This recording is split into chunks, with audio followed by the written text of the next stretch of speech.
to the wonderful John Sammy Newman, it part whatever it is.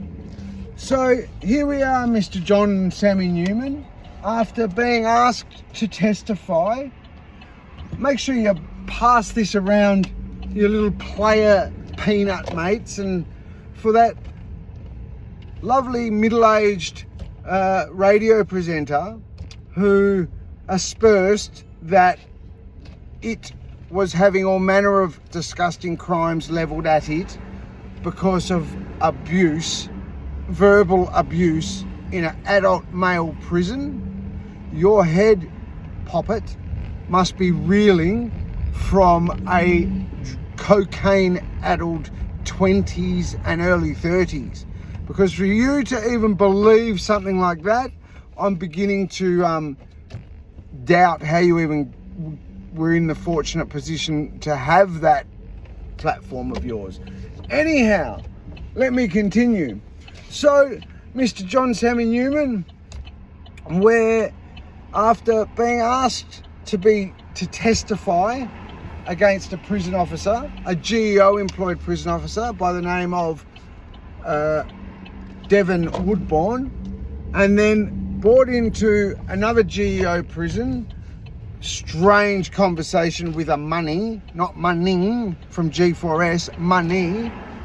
I was introduced to artificial intelligence, the debilitating, the head doing, the Guantanamo Bay-esque, literally, head doer that is artificial intelligent chatbot technology when you're confined in a cell and having 24/7 your head done in. And I'll remind you, you need visuals for that tactic, for that little head doer that I'm referring to. You actually need visuals. It needs to be able to see. Anyhow, I'll continue from our torturous, very corrupt prison.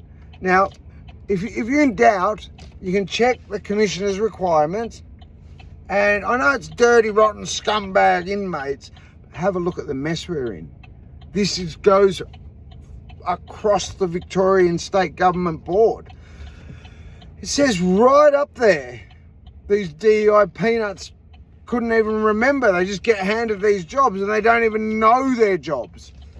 It says right at the top of both international laws and Victorian state laws not to use physical or mental torture for punishment or behavioural incentive, Mr. John Sammy Newman. Now, when your behavioural incentive, your punishment, your torture tactic is to cover your corruption, is because a person dared be questioned in relation, like in effect, to pervert the course of justice.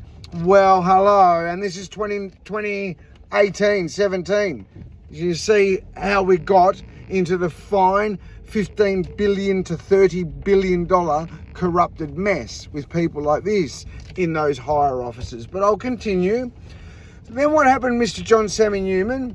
To try to escape this torturous bot and genuinely turn my life around, which you got at that time in particular, a middle-aged white man, there's zero chance. And anyhow, there's still zero chance because this Melbourne drug court order is that toxic. I won't go down, let's stick on track.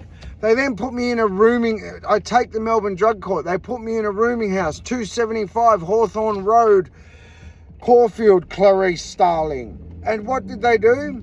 Wait, they set that joint up with hidden cameras all over the place.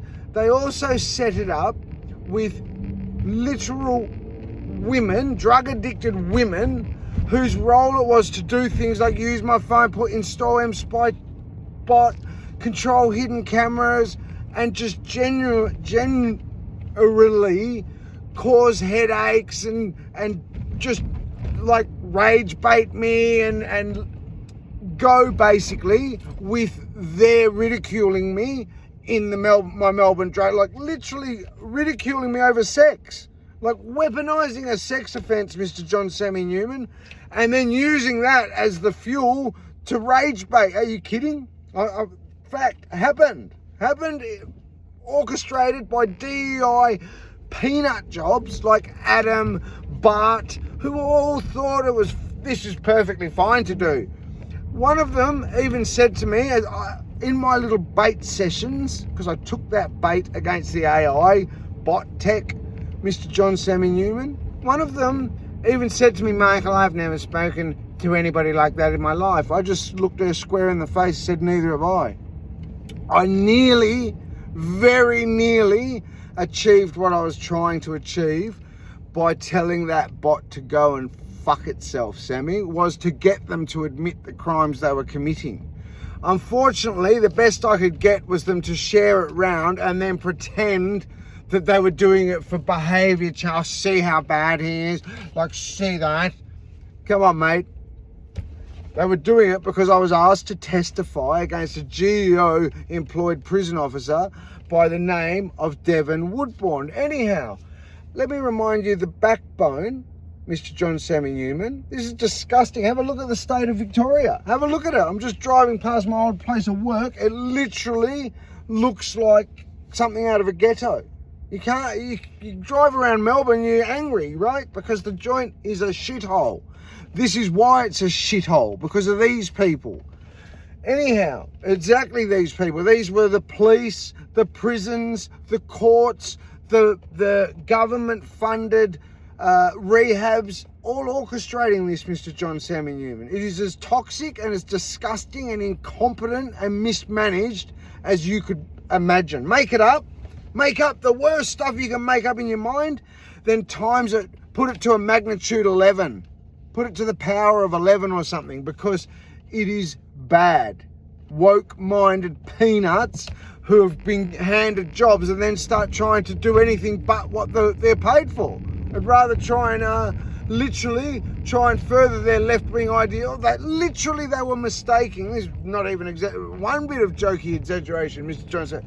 They would literally, I promise you, mistake left-wing ideologies for laws. A fact, like, oh, yeah, you can't be doing. Yes, I can actually. I'm allowed that opinion. I know you would like us to live in like an Orwellian world, which was part of my rebellious nature as well. It was like, get the heck out. Anyhow, remember that the backbone of the P. Diddy and Epstein story, Mr. John Sammy Newman, is literally sex trafficking poor girls, disenfranchised women, possibly drug addicted women.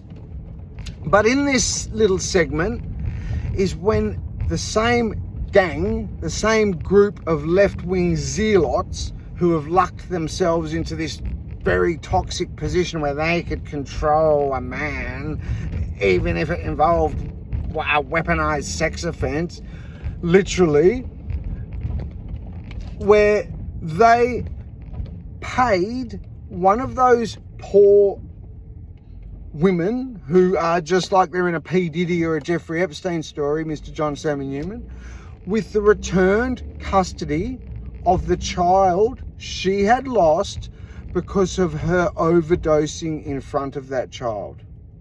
Now, when I reported this, Mr. John Sammy Newman, to IBAC, nothing.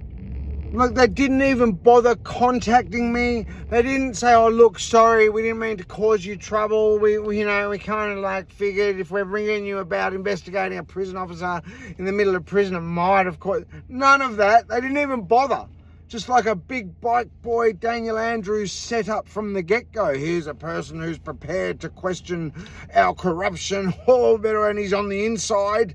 You know, because when you're an inmate, you are right there. You get to see it all. I often quote Mr. John Sammy Newman, Nelson Mandela, who wrote something like, nobody truly knows their nation until they've spent time in one of their prisons. And that's what it resonates with me hard, because I was just a normal Thai guy, just plodding along, battling it on again, off again, addiction, nothing special, not perfect, bit of a, whatever, as long as nobody doesn't hurt anybody, who really cares type of person. But I was just a normal I would never have seen this corruption in a million years. in a bazillion years. And when I saw they're spending bucket loads on courses that they would run, they've got all these women waddling their bottoms and flirting with all the inmates at Ravenhall, like sickening, like it's disgusting to what you think. Are you serious? People go homeless and you people are behaving like this? You disgusting. Not the inmates, not even the clinicians or the counsellors, the management. Like, what is the matter with them? Anyhow, I'll start getting, I'll rage bait myself here. So, anyhow, you would see all this nonsense while you're hearing things like, oh yeah, you know, the stats show that the male inmates behave better if we employ more women. Hang on, bro, whoa, back the fuck up there, girlfriend. Whoa, whoa, whoa. Literally, think about that. Just chew on that for a second. Chew on that little chestnut, Charlie. So hang on a minute. We'll just get some geezer women. We'll just throw them to the wolves. But they, at least, you know, they behave better, okay? They're easier to lock down. All we got to do is employ some, hey, Mr. Money. Hey, Mr. Money. All we got to do is employ some Sheilas, right? The nicer the answers, the better, okay? Actually, you don't still know that bloke from Gotham City, do you? Have you still got that hook up at Gotham City? We need a few of them. Like, literally that, just nonsense. Like, how can you be and earn so much? And, but seriously, that is the type of madness that has led to the decline, the demise, not even the decline, the demise of the once beautiful, culturally iconic Melbourne. It is now a shithole because of these stories. You can't be angry enough. Put me aside, who cares? It makes no difference. When all this started, I was homeless, drug addict. This homeless, heroin addict. Anything above homeless, heroin addicted inmate. Anything above that position is a progress. So anyway, stay tuned because I got some more Mr. John Sammy Newman, because it'll boggle your brain as much as it boggled mine.